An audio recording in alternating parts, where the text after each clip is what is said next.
يلا يا فاطمة نقرأ. من أول السطر.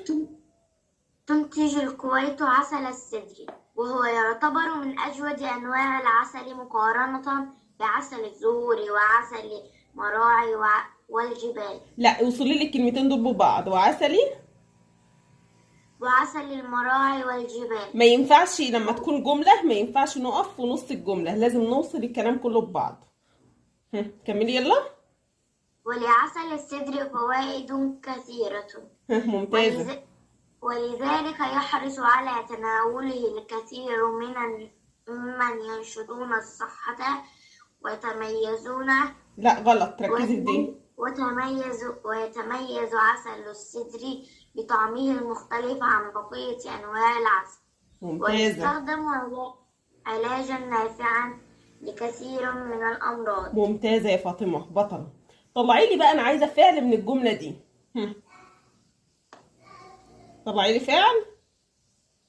يحرص. يحرص، ممتازة. نوعه ايه الفعل ده؟ مضارع. فعل مضارع. طيب أنواع الفعل أصلا ايه؟ فعل أمر وفعل مضارع وفعل ماضي. لا تاني، فعل امر وفعل مضارع. شطوره، ايوه انت قلتيهم صح. امر مضارع ماضي. طب انا عايزه اسم. طلعي لي اسم. السدر. السدر، ممتازه. علامه الاسم هنا ايه؟ ها. الألف واللام. الالف واللام. طب ايه هي اصلا علامات الاسم؟ الألف واللام والتاء المربوطة هم؟ والتنوين، ويكون قبل الكلمة حرف جر وليه النداء. ممتازه ممتازه ممتازه. طلعي لي حرف جر. على. على، شطوره. على اهي. ذا حرف عطف. حرف عطف حرف عطف الايه؟ و.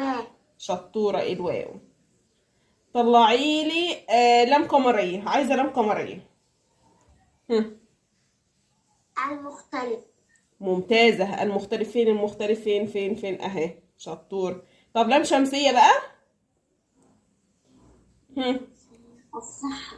الصحة، ممتازة. طب ايه الفرق يا توتو اصلا ما بين اللام الشمسية واللام القمرية؟ اللام الشمسية ها. لا تنطق، واللام القمرية بتنطق. تمام. طيب في الشكل دي، في النطق. طب في الشكل دي بيكون عامل ازاي وشكل دي بيكون عامل ازاي؟ شكل اللام القمرية بيكون فوقها سكون دايما، ايوه. وشكل اللام الشمسية ما بيكونش فوقها حاجة خالص، بس ممتازة. لازم الحرف